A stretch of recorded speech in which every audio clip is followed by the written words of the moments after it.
Hello guys hi నేను మీ Pawan Tej. Recent గా నేను తిరుపతి వెళ్ళాను కదా. తిరుపతిలో నేను 2 రోజులైతే ఉన్నాను. ఆ 2 రోజులు నా జీవితంలో మర్చిపోలేని అనుభవం అయ్యింది. ఎందుకంటే నేను తిన్న ఆహారము ఏ 5 స్టార్ హోటల్లో కాదు, సాక్షాత్ శ్రీ వెంగమాంబ అన్నదాన సత్రంలో అయితే నేను భోజనం చేశాను. నేను తిరుపతి చాలా సార్లు వచ్చాను కానీ నేను ఎప్పుడు కూడా ఈ అన్నదానము ఉంది అని నాకు తెలుసు, వీడియోలో చూశాను, బట్ ఎప్పుడు ట్రై చేయలేదు, తినలేదు. కాకపోతే ఈ 2 డేస్ 3 పూట్ల కూడా నేను అన్నదానంలోనే తిన్నాను.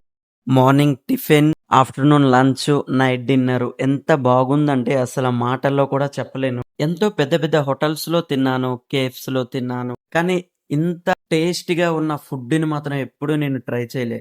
ఇక్కడ ప్రతిరోజు భోజనం ప్రసాదం లాంటిదేని ప్రేమతో భక్తితో వడ్డిస్తారు. ఇక్కడ ఒక రోజుకి మినిమం 80,000 నుంచి 1 lakh పీపుల్స్ అయితే మాత్రం ఇక్కడ తింటారంట.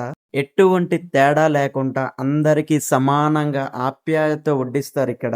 మనం హాల్లోనికి వెళ్ళేసరికి వాళ్ళే మొత్తం టేబుల్స్ నిండా అరిటాకులతో పెట్టేసుంటారు, ఎవరి ప్లేస్ లో అక్కడ. అలాగని ఎక్కువ ఐటమ్స్ కూడా ఉండవు. ఒక స్వీటు, ఒక పచ్చడి, ఒక కర్రీ, అన్నం, సాంబారు, రసం కూడా ఉంటది, పెరుగు కూడా ఉంటది. ఇప్పుడు రీసెంట్ గా అంట వీళ్ళు మసాలా వడ కూడా ఇస్తున్నారు, చాలా బాగుంది. మీరు తిరుపతి వెళ్ళేటప్పుడు ఈ వెంగమాంబ అన్నదాన ప్రసాదం తిన్నారా? తినుంటే ఫుడ్ ఎట్లా ఉందో కామెంట్ చేయండి. మీరు తినకపోతే ఈసారి తిరుపతి వెళ్ళేటప్పుడు తప్పకుండా ట్రై చేయండి.